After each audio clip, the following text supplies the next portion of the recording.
네, 안녕하십니까. 오늘은 지난 시간에 이어서 아간파천 이후에 우리나라 조선이 어떻게 대한제국으로 발돋움하는지 그 과정에서 핵심적인 역할을 했던 독립협회에 대해서 배워보도록 하겠습니다.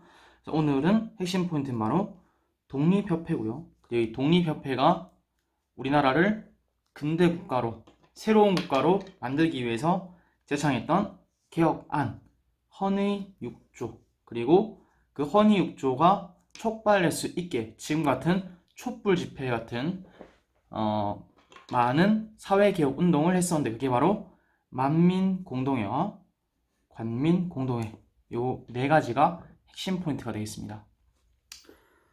이 독립협회가 만들어진 것은 바로 고종이 러시아 공사관으로 대피하는 아관 파천에 의해서 우리나라 국가 저주권이 손상됩니다.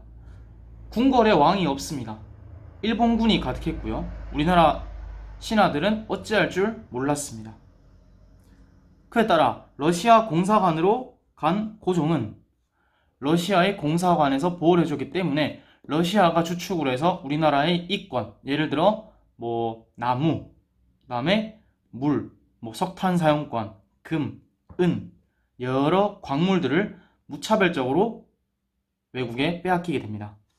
그래서 열강 이권 침탈이 가속화되자 갑신정변을 주도했던 한 인물인 서재필이 미국에서 필립 제이슨이라는 영어식 이름을 갖고 박사학위를 취득해서 한국으로 다시 돌아옵니다.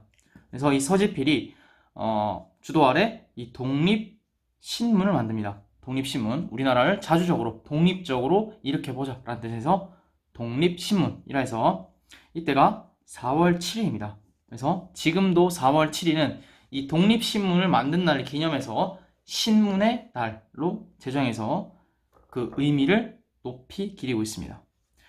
그래서 독립신문 먼저 만들어지고요. 그래서 이 독립신문이 여러 칼럼을 씁니다. 신문기사에 써서 우리나라가 바로 세워야 된다, 고종께서 빨리 궁궐로 돌아오셔야 된다 라는 이런 여러 협의가 진행된 가운데 이런 많은 노력들이 합쳐져서 큰 기구가 되는데, 그것이 바로 독립협회입니다. 협회. 그래서 이 독립협회는 굉장히 많은 활동을 합니다. 그런데 한 3가지 정도로 이 활동의 계열을 나눌 수 있겠는데, 첫 번째는 우리 민중들이 아무것도 모르고 있다, 어둠 속에 살고 있다, 그래서 우리 민중들에게 빛을 쏘여주자 라는 뜻으로 민중을 깨운다, 계몽운동이라 해서 민중계몽운동을 합니다. 그리고 우리나라 국권이 빼앗긴 상태에서 이렇게 더 있다가는 완전히 다른 나라처럼 식민 상태에 놓을 것이다 라는 가정 아래 우리나라 국권을 다시 세우자 라는 뜻으로 자주 국권운동을 합니다. 마지막으로 그렇게 해서 민중도 깨웠고 우리나라의 국권도 찾으려는데, 그게 찾은 국권과 민중들의 계몽 아래서 우리나라를 새롭게 국정을 개혁하고요, 우리 사람들을 지금처럼 자유로운 권한을 갖고, 자유권을 갖고, 평등권을 갖고 우리나라를 새롭게 만들어보자는 자유민권운동, 이렇게 한 3가지 정도로 추격해 볼 수가 있겠습니다. 먼저 이 민중계몽운동을 보면요, 원래는 영은문이라는 게 있었어요. 영은문, 밑에 사진이 있는데 이 영은문이라는 것이 있는데, 이것은 청나라 사신이 우리나라 들어올 때 들어오는 말하자면 세레모니 같은 겁니다. 그래서 청나라 사신을 맞는 문이 있었는데 그 문을 독립문으로 바꿔버립니다. 독립문, 청나라로부터 독립하자라는 뜻으로 독립문을 건립합니다. 그 다음에 여러 신문도 만들고요, 신문기사, 회보관행, 그 다음에 여러 토론을 합니다. 지금 우리 고종께서는 어떻게 해야 되냐, 그리고 러시아나 일본, 미국 이런 사람들한테 이권을 빼앗겼는데 어떻게 해야 되냐 라는 거를 광장에서 토론합니다. 그 다음에 자주국권 운동하는데요, 먼저 만민공동회를 개최합니다. 만민공동회, 많은 민중들이 한 곳에 모여서 계급, 성별, 지위, 금전, 재산 아무 관계없이 자유롭게 토론합니다. 이게 만민공동회입니다. 여기서 백정이었던 박성춘이라는 사람이 최초로, 백정 출신 최초로 많은 정부의 고위 관료, 그리고 지식인, 학생, 양반, 귀족들 상대로 연설을 하기도 하는 진풍경이 벌어집니다. 나중에 관민공동에서. 그래서 뭐 러시아의 내정 간섭, 이권 침탈 반대 이런 걸 해서 이 만민공동회를 통해서 뭐 러시아의 재정 고문, 군사 고문 이런 간섭한 사람들을 철수시키고요. 저령도라는 우리나라 섬이 하나 있습니다. 거기에 조차 말하자면 빌려서 군사 기지를 짓거나 뭐 항구시설 짓는 이런 것을 막습니다. 그 다음에 한러은행을 폐쇄시켜서 러시아의 경제적 침탈을 막는데 공헌하기도 합니다. 이렇게 만민공동회를 통해서 사실상 고종은 이 즈음에서 아관 파천에서 해방돼서 러시아 공사관에서 다시 덕수궁으로 돌아와서 나라 이름을 대한제국이라 짓고요. 그리고 일미사변 때 시해되었던 명성황후를 정식으로 장례를 치러주고요. 명성황후라는 시호를 부여합니다.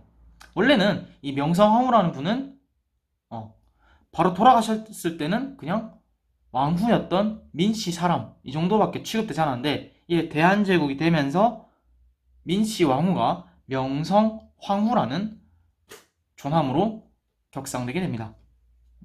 이건 다음 시간에 더 자세히 배우겠고요. 마지막으로 자유민권 운동이 있는데 우리 국민들의 의식 수준도 높아졌고 외국의 이권도 막는데 협조를 했었는데 그렇게 한다면은 우리 국민들이 어떻게 다루어지는 게 좋을까라는 질문이 있었는데 그건 바로 평등, 자유, 재산권 보존, 그 다음에 능력에 따른 기용, 인재 기용 이런 것을 해야 된다라는 결론에 이르렀기 때문에 우리 사람들의 권리를 자유롭게 하고 그리고 썩어 빠진 이 국정을 개혁하자라는 여러 운동이 일어납니다. 대표적으로 관민공동회라는 것이 있습니다. 관민공동회 핵심입니다. 여기서 헌의육조라는 개혁안을 건의합니다. 자, 돌이켜볼까요? 갑신정변 때는 14개조 개혁 정강이 있었습니다. 그 다음에 동학농민군들에게는 폐정개혁안이 있었습니다. 그리고 갑오개혁 때는 약 500여 가지에 이르는 여러 법령 그리고 악폐습 철폐가 있었습니다. 마지막으로 이 독립협회는 우리나라를 새롭게 만들기 위해서 헌의육조라는 개혁안을 제시합니다. 이 각각의 운동에서 어떤 방법으로 사회를 개혁하는지에 대해서 주장하는 개혁안 이것은 필수적으로 알아둬야 될 개념입니다. 여기서 중추원관제라는 것을 말합니다. 중추원관제. 이 중추원이라는 것은 조금 이따 다시 설명하겠습니다. 중추원관제. 말하자면 일본이나 영국 같은 왕은 존재하지만 군림하지 않는 왕은 상징적인 존재에 불과한 입헌군주제를 하자 했다라고 보시면 되겠습니다. 그러나 이런 만민공동회도 점점 인기가 높았습니다. 대한제국의 황제가 되었던 이 고종 황제보다 인기가 더욱 많았고요. 그리고 점점 세력을 넓혔기 때문에 정부에서 마음대로 컨트롤할 수 없습니다. 그래서 군대와 독립협회에 반대되는 황국협회를 동원해서 이 만민공동회를 탄압하고요. 독립협회를 강제 해산시킵니다. 이때의 구호는 독립협회 윤치호라는 사람이 있는데 이 사람이 대통령이 되려 한다. 말하자면 왕을 없애고 대통령을 해서 조선 왕조를 멸망시키려 한다. 대한제국을 멸망시키려 한다. 이런 소문에 의해서 고종이 군대를 동원해서 강제로 해산시킵니다.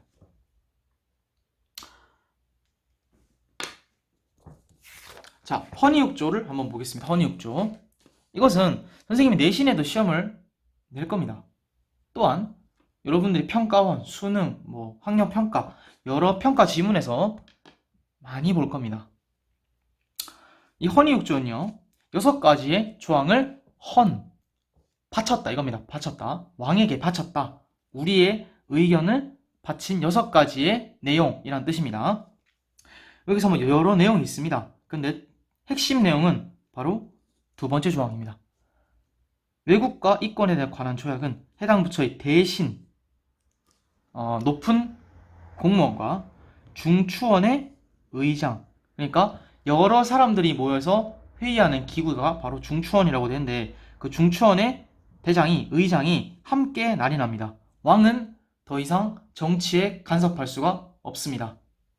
그래서 우리나라 이권을 수호하고요. 황제의 권력 남용을 견제하는 내용으로 우리는 받아들이고 있습니다. 그래서 크게 보자면 입헌군주제를 하자라고 할 수 있겠습니다. 나머지 내용들은 여러분들이 보면 충분히 이해가 갈 겁니다.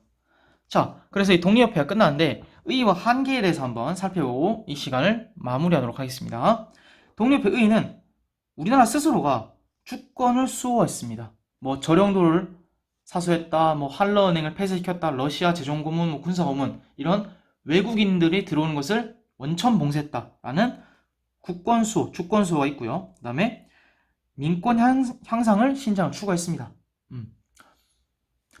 백정이 와서 연설하는 모습, 그리고 계몽운동에 참여하는 모습, 만민공동회 이런 데서 우리 민권을 신장하고 우리나라 스스로의 개혁을 실현하고자 노력을 했습니다. 또한 우리 갑신정변 때는 갖지 못했던 민중의 기반을 둔 근대화운동을 추구했습니다. 갑신정변 한계점이 바로 민중의 지지를 받지 못했다라는 사실을 우리는 알고 있었죠. 배웠죠. 그래서 갑신정변 이 가복의 한계를 극복합니다. 하지만 주로 러시아만 배치가 됐습니다. 일본이나 미국이나 이런 나라들에 대해서는 상대적으로 막아내지는 못했습니다. 러시아에 대해서 집중 견제를 했습니다. 왜냐? 아간 파천의 주요 타겟이 러시아였기 때문에. 그래서 미국과 일본에는 우호적이었고요. 열강의 침략에도는 아쉬운 말이지만 간파하지는 못했습니다. 그래서 이 시기에 미국과 일본은 오히려 이권 침탈이 더욱 증가합니다. 이런 한계점을 보이기도 했었네요.